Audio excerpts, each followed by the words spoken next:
Ei tea, väga paljud mängivad, väga lihtne mängida, ei ole vaja mingit head varustust, paned tossud jalga, võtad palli ja lähed lööd väravat. Nii kõik alustavadki.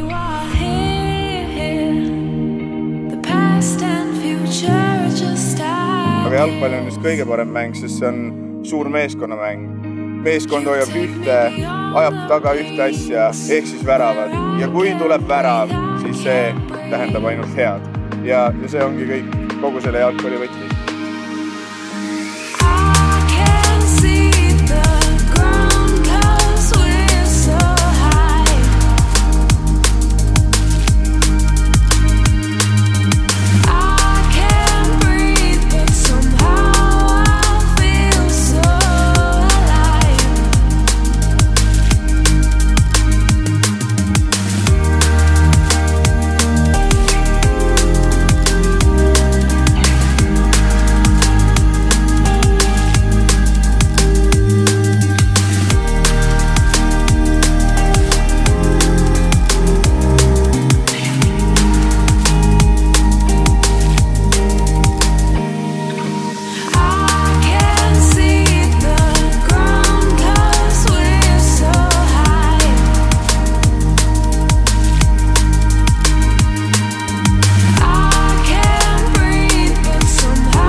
Tundub, et päris korralik, et hea on, et kõik on võrdsed.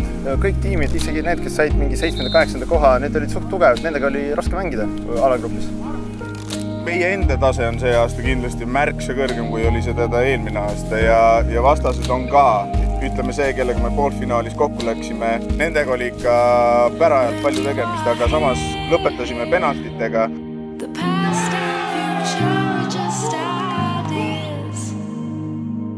Nagu penaltid ikka on see õnnemäng, 1 ja 50-50 šans, kes võidab.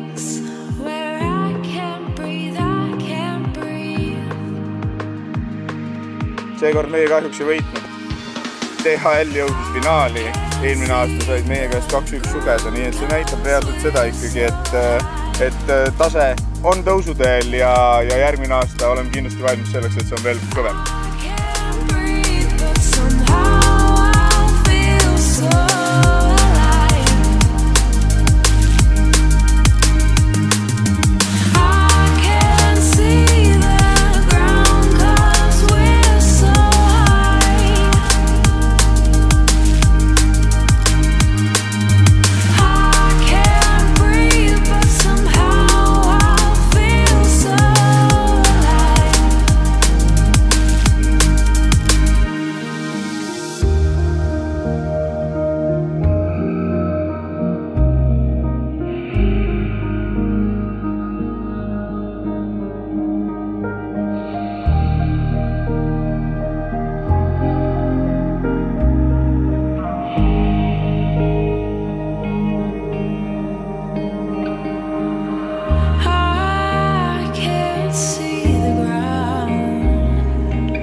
So